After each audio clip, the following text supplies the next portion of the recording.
Well, Senator Raphael Warnock is pushing for electric school buses to start coming down your street in the next 10 years and is expecting that the Middle Georgia-based Bluebird Bus Company will make them right here in Beach County.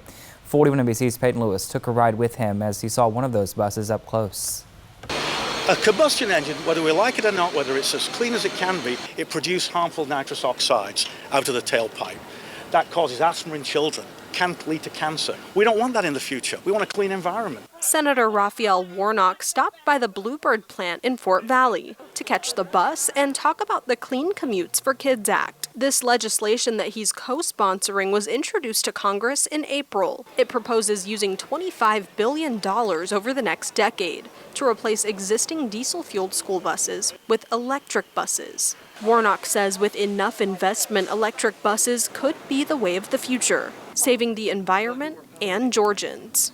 We've got to build out our electrical vehicle grid and infrastructure so that we can have more electric cars, electric buses, clean energy future.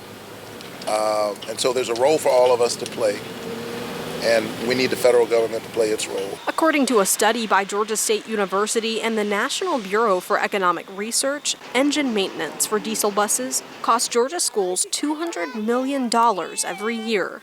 Bluebird says diesel school buses get 6 miles per gallon of gas. The typical route for a school bus driver is around 74 miles a day, making the cost for diesel fuel an added $11,000 per school bus per year. Bluebird President Phil Horlock believes switching to electric buses will be an investment that pays off in the coming years. Electric bus is costly. And so with the help of funding, we can actually drive costs down by getting more batteries out there, more motors out there, and get the cost of production down, the cost of our purchased material down. So that by the end of this period, when the funding is complete, we won't need funding anymore. The Environmental Protection Agency will be in charge of distributing grants to local school districts over the next 10 years if the legislation passes. In Macon, Peyton Lewis, 41 NBC News.